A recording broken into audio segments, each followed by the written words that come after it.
তো এখন আমরা যাচ্ছি ভোলাগঞ্জ সাদা পাথরে। তো যাওয়ার পথে দেখি রাস্তার ধারে একটা দোকানে লেবুর শরবত বানাচ্ছে। তো লেবুর শরবত খাওয়ার জন্য আমরা একটা ছোট্ট ব্রেক নিলাম, আর শরবত বানাচ্ছে একটা পিচ্চি মেয়ে। তো ভিডিও করার সময় ভিডিওটা দেখে আমার কাছে জাস্ট মনে হচ্ছিল শীতের ভোরে গ্লাস ভর্তি ঠান্ডা খেজুরের রস, মনে হচ্ছে ভোরবেলা খেজুরের রস।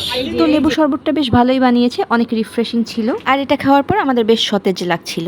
লিমন আর শুভ ভাই পরের গ্লাসে লেবুর পাশাপাশি অরেঞ্জ পাউডার মিক্স করে শরবত বানিয়ে খাচ্ছে। আরেকটা বানান আরো বানান আরো আপনি খাবেন, খাবো। আরো দুইটা বানান। তো ভরপুর শরবত খেয়ে আমরা আবারও শুরু করলাম আমাদের যাত্রা ভোলাগঞ্জ সাদা পাথরের উদ্দেশ্যে। আর রাস্তার দুই পাশের ভিউ কিন্তু চমৎকার ছিল।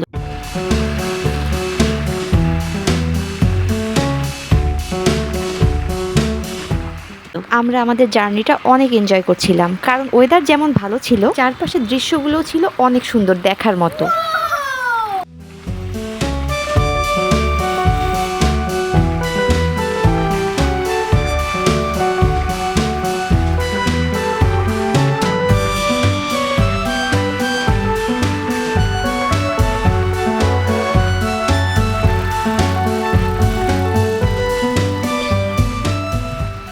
তো এখন আমরা অতিক্রম করছি সিলেটের কোম্পানিগঞ্জ, আর আমাদের হাতের ডান দিকে সিলেট হাইটেক পার্ক। তো 1.5-2 ঘন্টার দীর্ঘ যাত্রা শেষে ফাইনালি আমরা পৌঁছালাম ভোলাগঞ্জ সাদা পাথরে। সোজা সামনে গেলে ভারতের সীমান্ত, এখানে একটা সাইনবোর্ডে লেখা ছিল সামনে ভারত। তো আমরা এখন যাব হাতের ডান দিকে নৌকা ঘাটে, যেখান থেকে সাদা পাথর মেইন স্পটে যাওয়ার নৌকায় উঠতে হবে। বৃষ্টি হওয়ার কারণে এখানে জায়গায় জায়গায় গর্তে পানি জমে আছে। আমাদের সিএনজি আমাদেরকে রাস্তার ওপারেই নামিয়ে দিয়েছে। এই পর্যন্ত কেন আসলো না বুঝলাম না, অনেক সিএনজি, প্রাইভেট কার, বাস কিন্তু আসছে এই পর্যন্ত। আর আপনারা চাইলে কিন্তু পাবলিক বাসে করেও এখানে আসতে পারেন। সাদা পাথর পরিবহন নামে কিছু টুরিস্ট বাস আছে, এছাড়া বিআরটিসির বাসও কিন্তু আসে। তো এখন আমরা যাচ্ছি নৌকা ঘাটে টিকিট কাউন্টারের দিকে। টিকিট কাউন্টারের সামনে একটা লাল বোর্ডে লেখা ছিল যে নৌকা ভাড়া 800 টাকা, আর সর্বোচ্চ 8 জন উঠতে পারবে একটা নৌকায়। তো এখানে একটা ইনফরমেশন দেয়া নাই, আর সেটা হলো যে বিকেল 4:30 হচ্ছে এখান থেকে নৌকা ছাড়ার লাস্ট টাইম। কিন্তু আমাদের এখানে আসতে আসতে 4:30টার একটু বেশি বেজে গিয়েছিল। পরে আমাদের এবং মাঝির রিকোয়েস্টের কারণে টিকিট কাউন্টার থেকে আমাদেরকে টিকিট দেওয়া হয়। তো এখন আমরা যাচ্ছি ঘাটের দিকে নৌকায় উঠতে, আর এই ঘাটে ছড়িয়ে ছিটিয়ে বসেছে প্রচুর দোকান। সানগ্লাস, স্যান্ডেল, হোম ডেকোরের জিনিসপত্রের পাশাপাশি ঝালমুড়ি ফুচকারও দোকান আছে। এখান থেকে কিন্তু দূরে ইন্ডিয়ার পাহাড়গুলো হালকা হালকা ঝাপসা ঝাপসা দেখা যাচ্ছে। নৌকার কাছে যেতে যেতে আমার হাতের দিকে নজর পড়তে আমি হাতের একটু ভিডিও করলাম। মেহেদি দিয়েছিলাম, সেটার রং অলমোস্ট উঠে গেছে, আর আমার নেল পেন্টের কালারটা আমার কাছে খুবই ভালো লাগছে। ওই যে ঘাটে আমাদের জন্য নৌকা দাঁড়িয়ে আছে, যেটাই করে আমরা যাব সাদা পাথর মেইন স্পটে।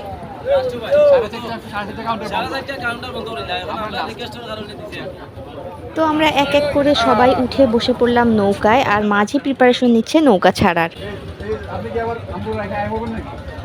না থাকবে। তো আমরা উঠে বসলাম নৌকায় সাদা পাথর মেইন স্পটে যাওয়ার জন্য, আর আমাদের মাঝি ইঞ্জিন দিয়ে দিল স্টার্ট।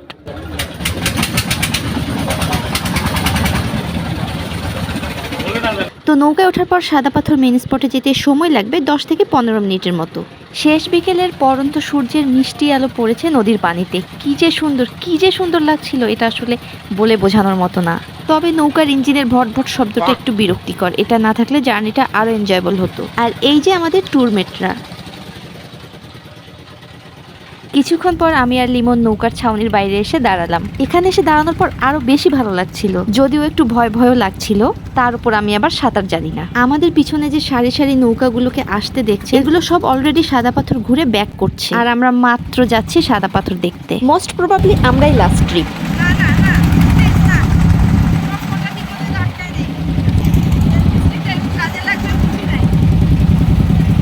রাতারগুল সোয়াম্প ফরেস্টে আমাদের সেকেন্ড টাইম আসা হলেও ভোলাগঞ্জ সাদা পাথরে আমরা যাচ্ছি এবারই প্রথম, তাই অনেক এক্সাইটেড আমরা।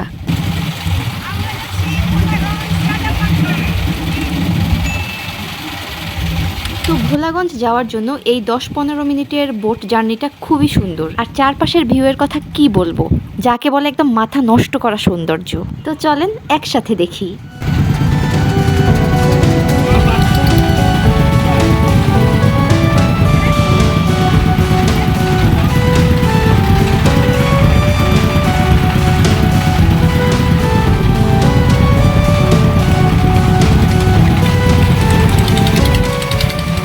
তো কেমন লাগলো সাদা পাথরে যাওয়ার সময়কার চারদিকের ভিউ কমেন্ট করে অবশ্যই জানাবেন। তো আমরা অলমোস্ট চলে আসছি সাদা পাথরের কাছাকাছি। এখন আমাদের নৌকা থেকে নামতে হবে। ওই যে পিছনে দেখা যাচ্ছে সাদা পাথরের ঘাট। নৌকা থেকে নামার পর শুভ ভাইরা দাঁড়িয়ে পড়লো ডাবের দোকানে ডাব খেতে, আর আমরা আস্তে আস্তে এগুতে থাকলাম সামনের দিকে, কারণ নৌকা থেকে নামার পরও কিন্তু আরো অনেকটা পথ হেঁটে যেতে হয়। তবে আপনি হাঁটতে না চাইলে সে ব্যবস্থাও আছে এখানে, আর সেটা হলো ঘোড়া। চাইলে ঘোড়ার পিঠে চেপে পৌঁছে যাবেন মেইন স্পটে। এখানেও কক্সবাজারের বিচের মতো সারি সারি দোকান আছে। বালির উপর দিয়ে হাঁটতে এমনিতেই কিন্তু কষ্ট হয়, তার উপর এখানে বালির সাথে পাথরের ছোট ছোট টুকরা মিক্স থাকায় পায়ে হালকা ব্যথা লাগে। আর ওই যে দূরে একটা ঘোড়া আপন মনে লেজ নেড়ে নেড়ে ঘুরে বেড়াচ্ছে। আর এই জায়গাটা এত বেশি সুন্দর ছিল তাই এখানে একটু ভিডিও করে নিলাম। Just look at the view.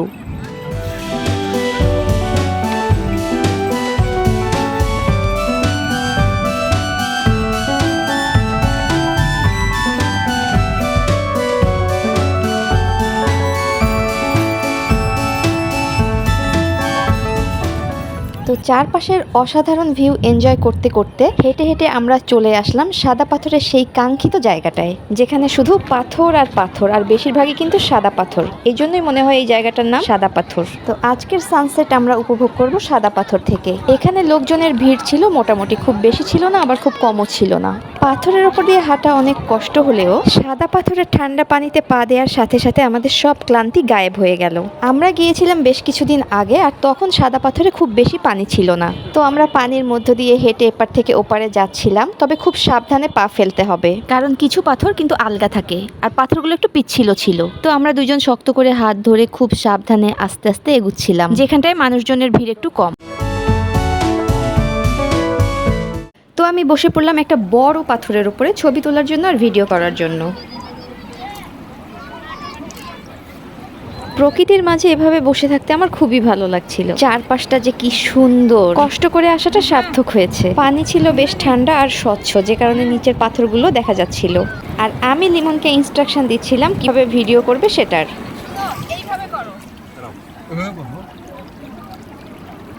না, ক্যামেরাগুলো নিচে থাকবে। হ্যাঁ,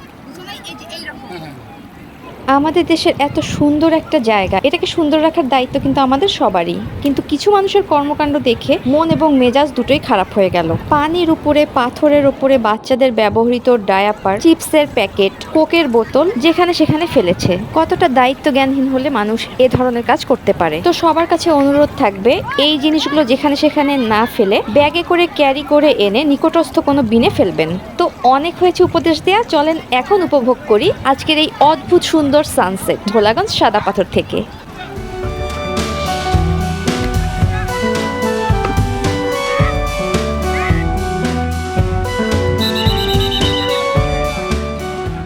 তো শুরু হয়ে গেছে বাঁশি ফুকানো, মানে হুইসেল দিয়ে সব পর্যটকদের সন্ধ্যার আগেই সাদা পাথর ত্যাগ করার জন্য অনুরোধ করছে। আমার তো একদমই যেতে ইচ্ছে করছে না এত সুন্দর জায়গা থেকে। চারদিকে শুধু পাথর আর পাহাড়, আর সব থেকে সুন্দর পিছনের ওই দূরের সারি সারি পাহাড়গুলোর ভিউ।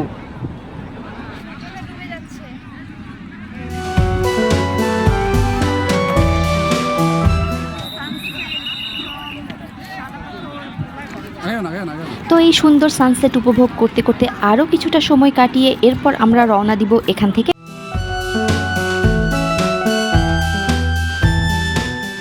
তো ভোলাগঞ্জ সাদা পাথরের সৌন্দর্য উপভোগের পাশাপাশি অনেক অনেক ছবি তুলে ভিডিও করে আর জবরদস্ত সানসেট উপভোগ করার পর আমরা রওনা দিলাম সাদা পাথর থেকে। তো প্রথমেই আমরা ফোন দিলাম মাঝিকে যে এখন আমরা ব্যাক করব, তারপর আবারও সেই বালি পাথরের ওপর দিয়ে হাঁটা। তো শেষবারের মতো আরেকবার ঘুরে দেখে নিলাম সাদা পাথরের ভিউ। জানি না আবার কবে আসা হবে। কিছু কিছু দোকান এখনো খোলা আছে, তবে বেশিরভাগ দোকানই বন্ধ করে দিয়েছে। তো ফেরার সময়ও দেখলাম বেশ অনেকগুলো ঘোড়া আছে, আর ওরা আমাদেরকে অফার করছিল ঘাট পর্যন্ত পৌঁছে দেওয়ার।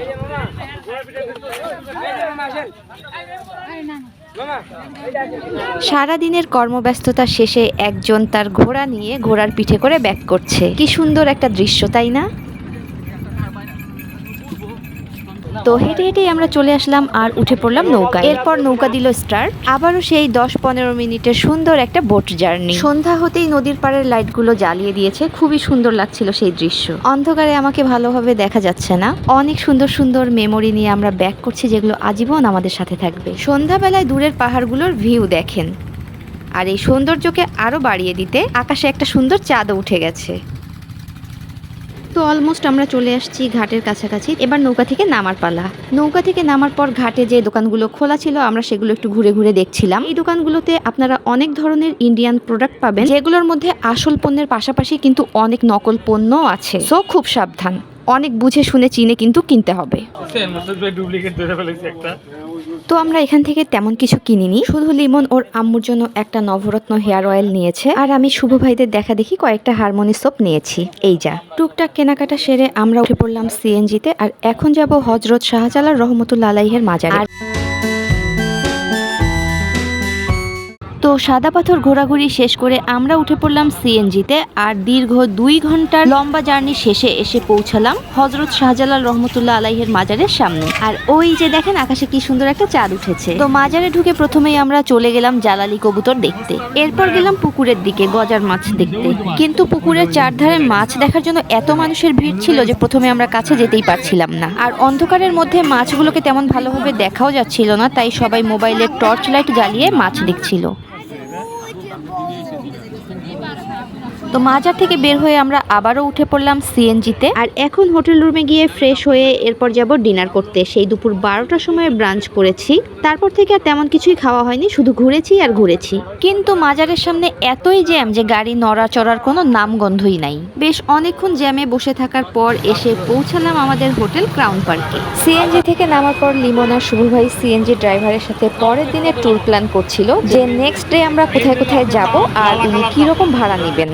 তো সবকিছু ফিক্স করে আমরা ঢুকলাম হোটেলে, আর সারাদিন ঘোরাঘুরি করে চেহারার অবস্থা শেষ, সেই সাথে অনেক টায়ার্ডও আমরা। সিএনজির বাতাসে চুল হয়ে গেছে পুরা কাকের বাসা।